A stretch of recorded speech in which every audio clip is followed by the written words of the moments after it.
Welcome back to Media. We're doing a review of The Stand on CBS All Access, based on the novel The Stand by Stephen King. And we have two people here. It's me, Larmer. I'm a longtime Stephen King fan. I've read The Stand a couple of times. And we also have Joe, who doesn't know much about The Stand. First-time viewer, doesn't really know anything about the book. No.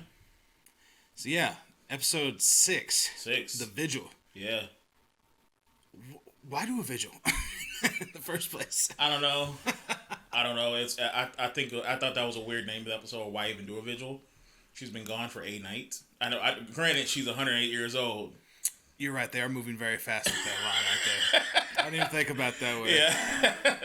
Like they're marking it up. She's dead. She's out of here. She's gone. She's going up to a better place. They got the timeline of dogs. They're like, oh, they're gone, dead. Eat everything, yeah. tear up the couch. Don't even put papers up. Leave it. Who wants this house? That's basically what it was. So we start with the judge. Well, let's start with the judge, right? The judge. The old lady. Yeah. Yeah. Got. Did I say that last episode? Yeah. I did. Yeah. And I think you said she was going to get out and Tom was going to get got. Or whatever it was. I was scared Tom would. Yeah, everybody is. I was terrified Tom would. Yeah. But yeah, the judge. I love how what is his name? Flack's secondhand man. Lloyd. Yeah, Lloyd was like, I can't control him. Like he let him know off top. I can't control the guys at the border. Yeah. And we really see the kind of the somewhat of Flack's temper in this episode. Oh shit! Yeah. Yeah. The elevator scene with. But why did he shoot her in the head though? They got into just a conversation, like an argument. That's what it sounded like. It's very different from the book. Like you got in an argument, pulled a gun out, bow, right in the forehead. So what we're talking about is Bobby Terry, the guy that killed the judge, shot her in the head with the one percenters vest. he comes and in the book they see the judge going by, like on the road, right? And they go out and they chase him down. And they pull over and they're like, hey there, buddy, da, da, da. And Flag's order is not to keep them alive, but he wants their head saved. So he can throw it back into Boulder and let them know, because he's pissed off they sent spies. Because he's upset about Dana because he didn't get to find out who Tom is, you know? Yeah. And they get in a shootout, like the dude that walks up to the judge's car. They try to shoot him, but the judge shoots him. And then like the judge is getting up and like reloading his rifle or something like that, and Bobby Terry just like lets off. I don't know if it's a handgun or a big rifle. Hits the judge right in the face and just. I was partly upset in seeing the fact that I didn't even notice they were in the elevator and they were carrying a body at first. Yeah. And then all of a sudden you see them step out like, oh shit, that's a dead body in that bag. Yeah. I was more upset we didn't get to see that scene. I wanted them to give us a kind of a context of. Was this something where she came up to the gate, they got in an argument over something small, and then boom, she's dead? Yeah, it was. It's not that big a deal in the book. It's just a misfire. It's maybe the end of that scene though in the book is fucking insane. Yeah, Flag comes down, like transforms out of being a raven or a crow and watching this. Yeah, and eats Bobby Terry. Holy shit! Eats him down to fucking nothing. That's dope. He transformed as a crow. Yeah, that's pretty cool. They're not really leaning hard into this, and I thought it might be the special effects reason. Well, that, and I think it's more so that he's the wolf than a crow.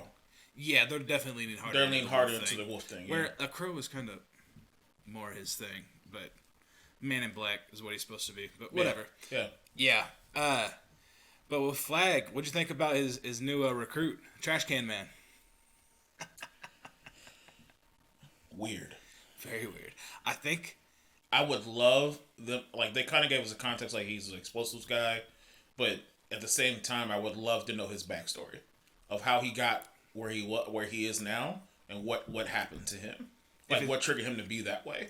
If it's not revealed in the show, then I'll talk about it. But yeah. I think they kind of were gonna mess with that. But I think whenever they end up, I think what it's on the airstrip, whatever it is, where he has some type of keen sense to be able to hunt out. Because I'm assuming they're talking about a bomb. I don't really know what they're talking about. It feels like they're talking about a bomb. Yeah, I thought it might have been a fairly large bomb. In the fact they're in Nevada. Yeah. Yeah. There you go. I like that too. Yeah. Yeah. Trashy Man. I think that is the guy that plays the Flash. I have to go back and relook at it. I want to say no. I remember a big talking point about this. Flash and Justice League? Yeah. Or Flash like the TV show? No, the Justice League Flash. No. I put it down in the comments if I'm right. I remember something about that, and I don't like doing research before a show because this is opinions, not facts. Yeah, what a performance though. So weird. Yeah. So weird. What a character. What a cast of characters, you know? Like, I think it's definitely weird the way they tossed him in, kind of just randomly, because we don't know what Flag's plan is. Yeah. That's the biggest thing. All of a sudden we have to sleep with the boater, and then they drop us in Vegas. It's like all of a sudden he has this master plan we have to try to figure out now. Yeah. I thought that was kind of a weird place to put that. I wish we would have gotten a little bit sooner, but with only being so many episodes, you have to squeeze in what you can. Yeah, no doubt, because I think we have supposedly 3 left. We have 3 left. So, apparently. Yeah. I think 7, 8, 9. I think they can handle it. They've done a lot in these last 2 episodes that I've been happy about. One thing that I wanted to mention earlier in the show. Remember the girl with the crazy eyes and bad teeth that was announcing at the fight thing last week we were talking about? Yeah. You know what character that is? That's the Rat Woman, whatever it is. Yeah. She's Rat Woman instead of Rat Man. Yeah. Didn't even notice, but good character change. Yeah. Yeah. I'm still curious what they're going to do, what kind of role she's going to play. She's cool as shit. Yeah, she's awesome as shit. Yeah, she's awesome as shit. I don't know why, but she's cool. I mean, did the Ratman play a pivotal, any type of pivotal role at all? It was just a cool ass dude. He's not cool. He's just racist. Well, no, the man is not racist. Stephen King is racist for writing a character called the Ratman. Well, you do what you got to do. It was written in 78, so different times, whatever. But the character is terrible. Yeah, he's a very dark black man that dresses up like a pirate. And he called himself the Rat Man. Really? Yeah. Oh, that's dope. It's cool, but it's not at the same time. I'll not explain it. Yeah. But yeah, I liked how they handled. I wish that they would have spent more time with people viewing Flag the way that Trash Can Man views Flag. With those types of dreams. That shit was crazy. Yeah. I was like, that was a trip. And I know they're trying to, convince to us that Trash Can Man is, let's call him Trashy. Trashy is, just not right upstairs, you know? He's not. No. No. So, yeah, he's just nuts. I think his dreams are going to be a little more hardcore because he has to get to him. You can't have a conversation with him. Yeah. Necessarily. Yeah. It almost felt like almost feels like you're handling almost like a little kid. The way he was talking to him, he understands he's really smart when it pertains to fire and bombs and things like that. And him doing his dream the way he did it, he understands this is my master. Yeah. Which it makes sense for him to do it that way. You had captions on, probably, right? Oh yeah. What was he saying the whole time? He was mumbling the entire time. It just said mumbles. It said inaudible at some points. Yeah. A lot of it is supposed to be my life for you. That's his whole thing. Mm-hmm. My life for you. He kept on saying that. My life for you. Yeah. He kept on saying that. So I heard that a couple times. Okay, I'm guessing that's what he's saying. I'm not gonna turn on captions. So. Yeah. Yeah. Trashy, man. What a trip. Well, like I said, hopefully we see him this next episode. Yeah. A better aspect of him this episode. For sure. What did you think whenever they said to Flag about we're gonna get our best guy, Mr. Moon, on it? Cute, but not really needed. I don't need him to be called Mr. Moon. He says his name 1,000 times. Obviously, he gets to a point where he understands where his role is. He's not going to sit there and explain himself a bunch of times. I'm Tom Cullen, 42 years old. He's not going to go through the whole spiel with everybody. Work. Yeah, yeah, exactly. He's not going to go through that every single time. Now he's been in his role for a while. But obviously, he still says MON. Yeah. I love the fact that he was trying to figure out the word run. Took him forever. I thought he was going to give himself away. I did too. Giving a piece of paper. Yeah, I thought he was going to show the piece of paper. That was super smart by him. That was a genius moment with him. Yeah. That, and then when he looked up at the moon, I was like, damn, he's just clicking in his head. He needs to get the fuck out of there. Yeah. Yeah. That's how they set up in the book, is that he's supposed to leave at the full moon. Mm-hmm. So it's kind of cool like that. It's perfect timing. Yeah. And then for him to jump in the back with the dead bodies, though. Completely different for the book. And great addition. I love that. Yeah. That was his genius moment. I can't just walk out of here and leave. Yeah. I have to do it this way. Because I thought that he was going to get... I know he's not supposed to get caught, but when he put them keys down, I was like, trash. I thought he was going to drive the car. Tom. I think he was going to drive the car. I thought he was too, but then I was like, he can't drive. But that's what they told him to do. Yeah. They said, put the bodies in the back, put the keys in the front. Yeah. And they at the whole time, I'm rooting for him to drive away. I'm like, figure it out somehow. Just put the keys in the ignition and then look down at it. You've seen this done 1,000 times. Yeah. One of those type of situations. But he would have been stopped at the border. Oh, for sure. I like how they... God, Flag is going up. He's unhinged. Yeah. I don't know if he's scary yet to me, but he's still an. He showed his scariness his last 2 episodes, especially with killing the old dude in the elevator. The way he did it. I like that. I like that this was changed from that happening. Like I said, he eats Bobby Terry in the middle of a highway by nobody, right? Yeah. I like this happened for all of Vegas to see. In front of everybody. Yeah. Coming down the elevator, like Carrie-esque type blood bleeding from the elevator. The whole 9 yards. I wish that was very Stephen King-ish of like the blood scene. I wish that they could have had like a low zoom in on the elevator and had it open up and a blood pour out like The Shining. Just to pay homage. Yeah, that would have been dope. You know, that would have been a really cool shot. Even if it's just, an inch worth of blood. Yeah. It would have been really fucking cool. I was thinking the whole time, I thought he was just kicking his ass. I was like, that's a lot of blood for punches. Yeah. And then the door opens. I don't know if you have to, when you watch the episode, look down. Yeah. You see why there's that much blood. Oh, yeah, he's eating that, man. But then now the best part is he took this heart. What's the meaning behind that? Yeah. What's the meaning behind that? No idea. Has to be a meaning behind it. I hope because he hasn't killed anybody to this point. That our knowledge. No, and if you were somebody in Vegas that hadn't seen something like that, and he tells you, you apologize, and you're cool. See, Lloyd just did it. Yeah. Like, if I'm a bitch, I'm gonna believe that back. All right, you know what? My bad. I fucked up. Let's be cool. He just wanted to have his respect. Yeah, that's all he really wants. The downside of it is the fact that guy did that, walked 2 feet, and realized what the fuck he just did. Yeah. Like, don't have him be scared. Have him go back behind it. You don't like him flipping off flag and then being scared? It's being scared of the elevator. Oh, no, I'm being scared. Don't be a bitch well, after you how do bad it, bro. that dude who's sitting there and pressing down like, oh shit, oh shit, oh shit, oh shit, oh shit. Oh, man, I really thought he made the elevator. I'm hoping that they do something with the elevator. They're showing the stories so often. Mm-hmm. Why do you keep on showing me PH? If that doesn't turn into RF on one of the last episodes for Randall Flagg, they're fucking up. Oh, it's there. Is it? It's there. Okay. Just something cool to do. Be like, oh my god, like it's really happening. It's not the penthouse anymore. Yeah, I can see that. I just need something more. I want this. The avalanche has started. It's a snowball. Mm-hmm. It needs to keep on rolling. Keep building. We cannot have a slow episode. Not after this. No, one. It has to be. Fuck no, not after this. From what I know that happens, there will be some Lord of the Rings type adventure telling without giving anything away. Yeah. But it keeps rolling. Like the shot in like the 3rd episode started it all.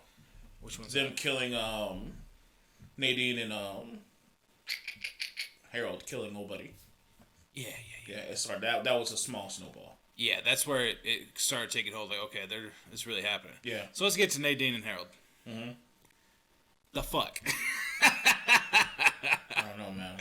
Who do you want to start with? Because they both have some wild, drastically different than the book story changes. They do? Oh my god, nothing in this episode was the same after like this is all new to me. Okay. That's why I didn't need to take notes. I'm like, oh, I don't know what's going on. Let's start with Nadine. Yeah.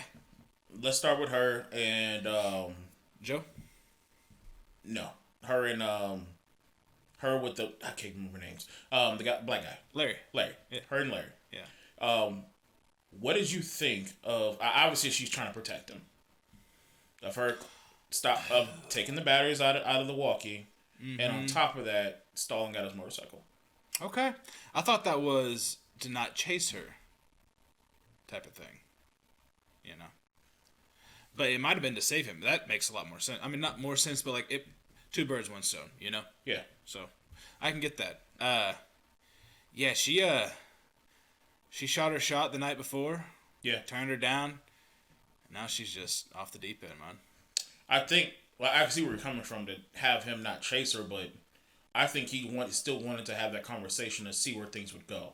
Oh, for sure. He's starting to get the feeling like she wants something from me. Mm-hmm. Almost like she wants to be saved. Mm-hmm. And that night, obviously, he let her go.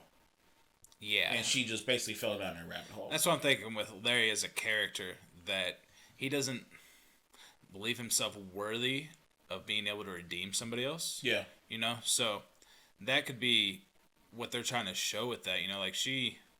And how bad is he going to hold this over his head? Yeah. You know? Just like with... what's the old girl's name that OD'd on the highway? Rita Blakemore. Yeah. That has to be over his head, too. Not calling his mom. Well, when she said that he didn't have any empathy when it came to Joe, or just with anybody else in general, and them having that conversation at the house, like him basically admitting up to it. Yeah. Him saying like, I've been trying to change as a person. That shows us, even from previous episodes, like he's trying to become a better person. I think that this is the strongest episode yet for me. Yeah. That they're putting things in there that is character developing. Yeah. That there's it seems like they spent a lot of money on this episode, especially starting out with Trash Can Man blowing up everything. Oh yeah. And all the weird trippy sequences with them. Yeah. Really impressed with, if I got 9 episodes of this, I would be ecstatic. Oh, for sure. You know, like for I'd sure. be out off the wall. Like, oh my god, yo. But this is what I expected a show kind of at a midway point of things really starting to come together, and we still haven't even touched the fact that we're gonna have Boulder touching with Nevada more so closer together with the main pieces. Yeah. Which I'm excited to see. Yeah, they're starting to not be 2 different camps, and I mean people are there and back, and there's gonna be a collision of forces. Oh yeah, for sure. Way, you know. Yeah. So what did you think of Joe telling Larry that Nadine is 2 different people? Nadine and Nadine Mom are 2 different people. Yeah. First of all, first time Joe ever talked. Yep. They kind of didn't play into that enough, I don't think. To have that moment be a big reveal that he's talking, you know? No, that was a big-ass moment for... You can tell the episode how-wise. Okay. That's the only reason he went after her. Yeah. Because he wanted to probably try to sit down and have a fucking conversation. What the fuck's going on? Yeah. Because obviously she's acting strange. And then Joe just fucking spoke to me for the fucking first time. Yeah. So this is serious. Joe just said something. Exactly. Yeah, Joe just talked. Yeah. I just dragged your ass across the country. This kid ain't said one word to me. That lets me know this man can play his ass off on guitar. Down. Shit's going down. Yeah. Shit's going down right now. Yeah. I'm happy that it did resonate with you, because I think I kind of missed a lot of those notes because I'm expecting so much, and my expectations are going to be too. I'm going to be disappointed by the show. It's going to happen, you know. If it wraps up the proper way, I'll be happy with it. I think I can be happy, but also disappointed at the same time. You know what I mean? Yeah. And I just know that I have too high standards for book to show transitions. But hearing this part where you're saying that's like nothing right now is in the book, it's kind of starting to stray away a little bit further. Oh shit! Okay, so we're saying Nadine confronting Larry didn't happen. Really? Didn't happen. Okay. Nadine tried to fuck one night after one of their little meetings. They call them the ad hoc committee meetings, right? Yeah. She's like, now or never, it ain't happening. Doesn't happen with him. Next day, she goes with Harold, and they start doing whatever their weird shit they're doing, and they don't even see Nadine anymore. Really? She's just off the rails, right? Yeah. Harold. That both Larry and Franny break into Harold's house at different times. Did it? Nobody ever finds the bombs. Nobody ever Both finds times? shit. Okay. Both times. They both see wires. That's all they see is like cut up wire snips. And Harold does not catch Franny in the house. That's completely new. So let's talk about that. Okay. You know what's gonna happen, right? I had a feeling she was gonna eventually do it, and I love the fact that she they played into the pregnancy brain. Yeah. She was like, if you're right, you're right. If you're wrong, oh well, people are gonna think you're just overreacting because you're pregnant. Another thing is, I wish we would have had more scenes like that, especially with Franny, because she's such a talk to herself type character in the book that it's so easy to emulate on screen. Just have her talk to herself and get those that, like you said, those cool moments. Franny's having a pregnancy brain. You know? That's what I think that a lot of if it's done the right way, movies and TV can get more from what's in books of their own inner monologue, just by having them talking to themselves. And we don't get enough Franny. That's the biggest issue. Where we don't have those type of moments. Yeah. Because she's always with Stu, or she's gonna be around Harold, or whatever it may be. We don't have a lot of those moments. Even when she OD'd, we never really had a moment of her really talking to herself. It was just her being just in the moment of the fact that everybody died. We never had those moments. They had chances for it. We just never had those moments. So now, you have brought up a very interesting point, and I want to ask you a question. We've met everybody. This is everybody in the book, basically. Yeah. Give me the top 5 main characters. Yes. Who do you think they are? Stu, Harold, and then on both sides. You know, the whole book. That's what I'm thinking of right now. I'm trying to think of both sides. Obviously, you have Flag Mother Abigail. Yeah. Nobody else on the committee really stands out. Obviously, Nick doesn't talk, but he's not a main character. I'd have to go Nadine for sure. Okay. And that's it for me. So that's fun. It's very different in the book. Yeah. Like, so much of the book is spent on Franny, and from her point of view, she should be the main character in this show. Really? She is the main thing that, like, is there. Why are they playing that from her point of view, you think? It's just how King chose to write it. She's also writing a diary. She's an English education major. She's going to college. She likes to write So journals. she's more so documenting everything. And King likes to use his characters like that. If they have any type of education background, that's going to be who he writes through. Because but why can't we see it through Harold's point of view? Because he's a writer. They do a lot, but it's weird and twisted and short. Like, even King's writing style changes while writing characters. And it's a good practice that he does. They do it. It's kind of like, well, Game of Thrones is told through first person POV, right? Yeah. And The Stand does do that. It doesn't do any, like, there's some third person where it's like there's not anybody's point of view, but a lot of it is Franny, Harold, a little Stu in the beginning. Yeah. And that fades. He's never like a point of view character once they get to Boulder. He still isn't in a lot of ways, but a lot of people, when he's in a scene, he's a main character in the scene. He's also, he's Cyclops, dude. Like, he takes over. He's hot. You know, he is Cyclops from X-Men, right? Yeah. Yeah. So you have to have that kind of that aspect to it. You got. He's one of the most movie star looking guys. Whenever you've read, she's in the basement. She's looking through whatever, and then she gets to the book. Yeah, you get to that page, the manifesto, whatever it is. Yeah. What'd you think of that? Love it. Those are excerpts in the book. That's what I felt. I was like, I wonder if that's in the book. Yeah. Beautiful. Like, Harold's probably not the best writer, but I love, like, creepy writing that makes you think, like, oh my god, this guy's really fucked up. In my mind, I was like, the fuck is wrong with this dude? That was my first instinct when I read that. I went back and paused. I read. Did you read them? I read them. Yeah. I read it like 2-3 times. I'm like, what the fuck is wrong with this dude? Like, his obviously you can see why he got rejected in a lot of ways. He's fucking insane. Yeah. He's a. They went a different way with character or with Harold as a character. Love it. He's still my favorite character so far. He's becoming a traditional like TV villain. What do you think of his whole speech to Fran?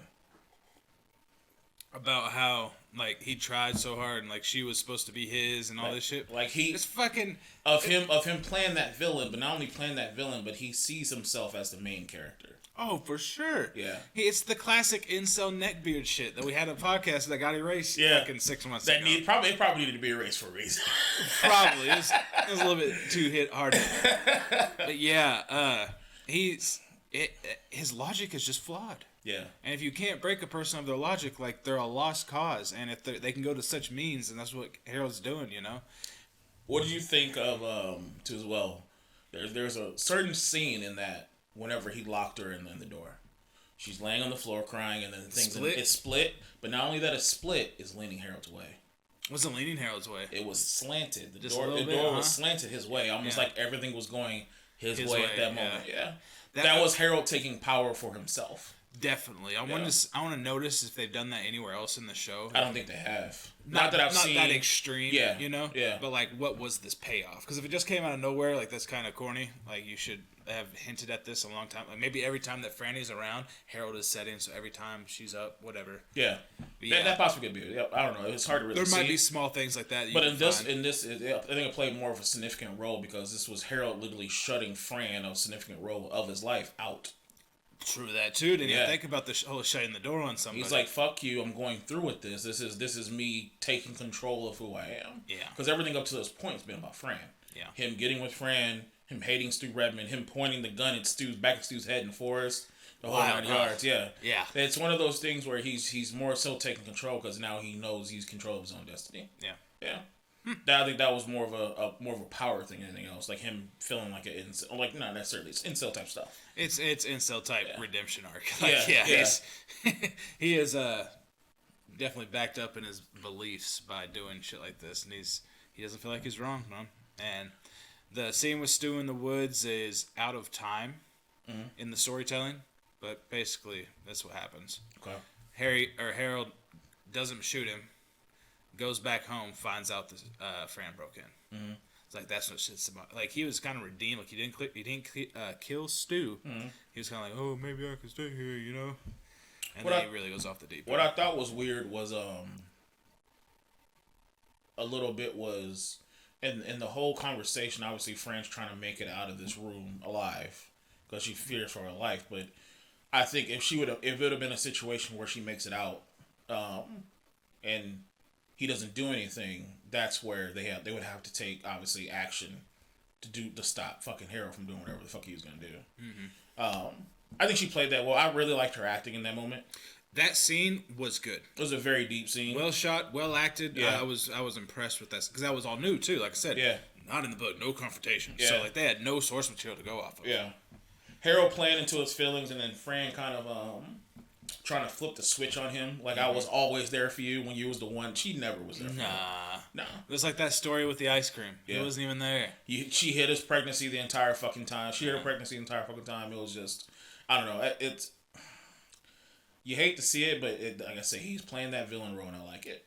He's great, man. I like it. He's really good. Did you want to hear his speech? My name is Emery Howard Lauder, and I do this under my own free will. Mm-hmm. That's the whole speech. That's the whole speech? That's it. He didn't say anything else? Mm-hmm. Okay.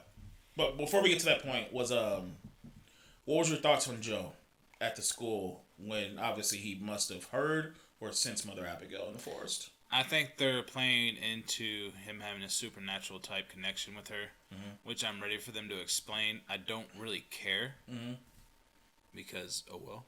Like, I don't... Joe isn't a character that fascinates me. Like, he's just there. He's a kid. Like, whatever. Yeah. I don't care about Joe. I think that... Well, my next question is, too, as well. Obviously, with the bombing happening, does he replace a person? What do you mean? Obviously, with Nick going, does he replace Nick? Joe? Yeah. Nah. No? I don't think so. You don't think they'd so? Be taking it that way. Not in the sense of him becoming one of the five, but of him... Because he has some type of, obviously, supernatural connection with Mother Abigail. Yeah. Say, for instance, Mother Abigail doesn't make it out of this. Like, everything is seen through him. That's just my thought. Oh, yeah. Yeah, that's my thought. About it like that. That's a very interesting take. I like that. Because she's wondering, obviously, why the higher purpose... Well, I'm not going to say necessarily God, but a higher purpose isn't talking to her. Anytime in the Stephen King universe, anytime that's hinted, it's true. Yeah. He doesn't play with things not existing. If you hear a bump in the closet, there's something in the closet. Yeah. So if this is like him playing as this is God talking to her, it's God talking to her. Okay. In this universe. You know? Gotcha. And Randall Flagg is Legion. You know who Legion is? I remember a movie they were talking about Legion. Yes. Yeah, and Legion is many people. Whatever. He's a demon. That's basically what he is.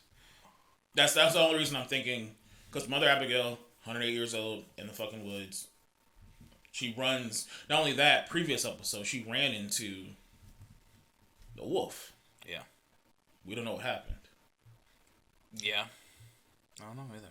That's because she just had a conversation with Flag, basically. That's all that was. But we don't, with the kind of the more of the wolf aspect, like him talking through her, like in her dream type shit. Yeah, I don't know if he was actually there. I don't think that he could get that close to her if he tried. Mm-hmm.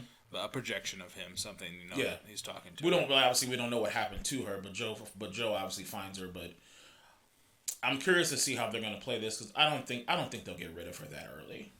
Probably not. I don't know. I mean, I know what happens in the book, but I don't think they're gonna follow that exact path. So I don't know where it's really gonna go. The only reason I say that is because they're eventually gonna have to leave Boulder. I think it'll get to a point of something happening. I think everybody will. Yeah, and they can't stay there because of Mother Abigail. I can see that. Yeah, that's the only reason I think I foresee her not making it past this point. I can see that. Let's talk about a character that didn't make it past this point. My guy Nick. They didn't do nearly enough with him for me to care as much as I did in the book. That's true, but it sucks that he's gone. Thankfully, I think this was a way of. And the reason I say that Mother Abigail's gone is because Nick's gone. Yeah. Joe, you see what he? It was a sequence of Joe finding her, and then everybody else found out. Obviously, they left the vigil because more people were supposed to die than that. Yeah. Obviously, the main characters, the committee was supposed to die. A whole bunch of people were supposed to die. They're trying to have a sigil in the house. Yeah. With candles. Yeah. And more people were supposed to die than they actually died. The reason I say that is because the reason I say that is Joe finds her. Obviously, they go. Everyone's gonna leave this place because everyone's gonna show up to try to figure out what the hell's going on. Mm-hmm. So they're all gonna leave. So that was kind of her last ditch effort to save the people of the town. For sure, I like that. different than the book, but I like the way they played it a Yeah. lot. Nick's still the only one that dies out of the main 5 in the book, but... Well, why have him peek? He can't fucking hear. Peek of all... You decide to peek in something or hear shit that moment of all times. I don't think he heard anything. But he sensed it. Yeah. How'd it get in the piano? That's a great question. Because they keep on showing that damn tube. I think that was more of like the remote. Ooh. Like a 10 almost. Yeah. Because they pressed a button on one of the walkie-talkies and it went off. Yeah. Crazy. I don't know how the hell they got in that house. No idea. It's like a pipe bomb almost. It seemed like because it had nails attached to it and shit like that. Yeah, fucked up. Man. It was a big ass bomb. Yeah. I don't know. It's hard to really know what's going to happen after this episode. Obviously, with Nick gone, probably a couple more people die. It was ICU type shit. But what worries me is the baby. The baby's gonna come after this. I think they zoomed in on her stomach. Oh yeah. I was expecting, like, after they showed the bomb, like, nails flying out from the house type shit, and one hits your stomach type stuff, but nah, nothing happened. I don't think that's a little too dark. That's a little too even dark. For the man SK. Yeah. That's a little too dark. That's what I was expecting. It's one of those things. You show this, obviously you foreshadowing something. No doubt. But I think this is the moment where she's obviously going to go into labor. Shit's going to be chaotic. Shit's going down. All this other stuff. Can't wait. Oh. I can definitely wait. It's been a long week waiting for this one because I figured that the house was going to blow up this episode. Did it blow up in the book? Yeah. Oh, it did. And it killed Nick. Yeah. Oh. They put it in a shoebox, and the whole and the motorcycle gang. They have like a motorcycle gang in Boulder, right? And they're out patrolling, not like a gang, but like a night watch. That's what they use instead of horses because horses don't exist. They all died with the fucking flu, right? Oh, animals died. Yeah. Okay. Yeah, horses and dogs died to this flu. Man and man's best friends. Wow. Yeah. They say that when they're talking about Kojak, the dog that Glenn had. Mm-hmm. Remember? Yeah. And, the boat's like, oh my God, they found Mother Abigail. But it's only the main people there that are there talking because they have these fucking meetings every goddamn week in the same place. It's pretty easy to get fucking bombed, right? Whatever. I think that's why they did this vigil because in the book, they obviously have it at Mother Abigail's house. In the show, they have it at some office. Yeah. Yeah. Yeah. Well, it didn't it happened at Nick's house. Nick and Stu share a house together. Or Nick and the person that the Asian lady is based off of. Mm-hmm. That's who shares a house. With Nick? Yeah. Okay. In the book. So okay. And, yeah, so they come by and it was like, hey, oh my God, they found my Abigail. Yeah. And they was like, we're not outside. Like, yeah. And Nick is like, looks in the closet, feels something, opens up a shoebox, and they don't say that he hears anything, but they give it like quotations where my name is and it just in the chapter. Wow. Yeah, and then it flashes to Harold, and no, my name is Harold Emery Lauder. Yeah. I do this under my own free will. You think anybody heard him? Does it matter? Because all Fran said was bomb. Yeah. And obviously over the walkie. He was saying this, but I think it was meant for them to hear it inside of the piano or inside the house. Mm-hmm. Like, he didn't say it obviously over the walkie because they were sitting there screaming about Mother Abigail. So I don't think they're on the same frequency. No. Yeah. Yeah, I think that Nadine planted one there. Yeah. Yeah. But it's one of those things where I don't think it was meant to go. I don't think they ever heard him. So it's gonna be one of those things they have to listen to Fran in the next episode. Yeah, for sure. Yeah. Yeah, man. Next episode's coming. Probably try to get another one of these suckers out in a week, and I got you for 3 more weeks. I got you. You have to pick a different show after this one. This shit's stressing me out. All right, we're gonna review Rugrats season 1. I'm down. You'll be here for a while. Speaking of reviews, we have a couple other shows that we can review, but first I want to ask Joe, rate it out of 10. Oh, this was definitely a 10. Yeah. Yeah, this episode was a 10. Okay. Recommend it? Yes. Okay. Thoroughly. 10. If I give it higher, I would. Yeah. This is a great episode. That was a great episode. It was a really good one. Yeah. And I'd recommend it. Anybody that wants to, take a book, read it. But yeah, this is Redacted Media. That's our review of The Stand. We have another review show that just started last week. And it's not pulling any numbers, but it's on WandaVision on Disney+. It's not this guy, but it's another guy. But it's me. Not me. But it's another review show. We have some fun with that. WandaVision's pretty cool so far. You watched any? I haven't watched it. It's pretty good. I'm going to sit down and watch them all at once. Yeah, no doubt. That's why I'm struggling right now. And if you like our banter, we have a podcast. It's called the Joecat Larmdog Podcast. It's still on this YouTube channel and also Apple Music, Spotify, and I think like Audacity we're on, or Audition, whatever it may be. One of them AU words. What? Then we have our best show. Anchor. That needs support. Drop Balls Podcast. My guy Chris. None of us are on it. Just my guy Chris. Sports. He's smart. Sports. He's good with this. Sports. Watch it. All types of things. Follow us on YouTube if you want to be entered in the next giveaway. I think we're at 112 subscribers now. 113. 113 now? 13. Cheese and rice.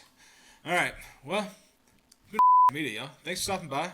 Like, subscribe, share your socials, all that. Catch you next week. See ya.